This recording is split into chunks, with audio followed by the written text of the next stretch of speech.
What's going on, people? How many miles is too many miles for the Sprinter van?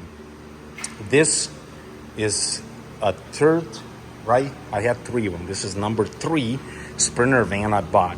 It has 530,000 miles. Buddy of mine says, man, you are absolutely crazy to buy something with that many miles. I said, no, I feel very confident regarding, and I'm not sweating at all over the engine or the transmission. And though I bought FedEx van with the 439,000 miles, and transmission was bad on it. And so I put a transmission in it, drove it for 3 weeks, and then the guy was keep asking me, sell me the van. And I thought about it. Says, okay, he offered me the right amount of money, and I ended up selling it. He's still driving. So this one has 530,000.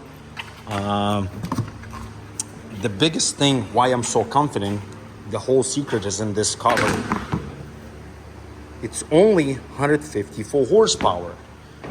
This is a 3.0 V6 Mercedes engine.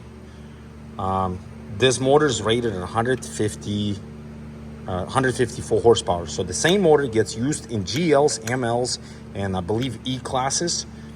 And they are rated a little bit different horsepower. They're like a 285 or 345, something like that. So this motor is capable of producing a hell of a lot more horsepower. So if you take the diesel engine and you derate it to the minimum horsepower, you will extend the life of the engine. And the compression, the oil consumption, and everything else is going to be run a lot longer.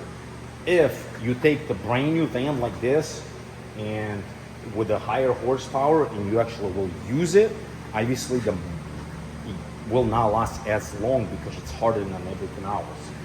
So the cutoff point for me on a Sprinter van, just my personal opinion, if I would find one like perfect shape with no rust whatsoever, but this thing would have 700,000 miles on it, I probably would consider buying. Obviously, if it's reason, and I would put it in a new.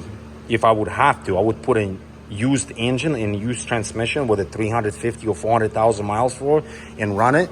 But majority of times when they get in a 800,000 miles, they usually rust it out really bad. I hardly ever seen, I think I seen only one. It was a couple of years ago. I was looking for one of these things. I remember it was Florida or Georgia. It was in the southeast. The dealer they wanted a 19 or 18,000 miles for it. And the thing had, I don't remember exactly, it was like 720 or 740 on the miles. But the thing was really clean. I mean, it had zero rust. Had a speck of rust. And he told me, the guy from Florida, from Miami, Florida, and he was running back and forth to Atlanta, Georgia, five days or 6 days a week. That's why it had so many miles on it. But it had zero rust. I mean, it was clean as it can be. Like, looked like I'm out from a showroom. And I believe they sold it for like $19,000, right? 19 or 18. But we had 7 something on the miles. And somebody ended up buying it for that much. If that would be the same van and it was used in a FedEx application, once again, which you go stop and go, you're delivering packages, then it's a lot more miles on it. But if it's highway miles, I think that's what would be my cutoff point, at 800,000 miles, but depends on which application gets used. Thanks for watching all.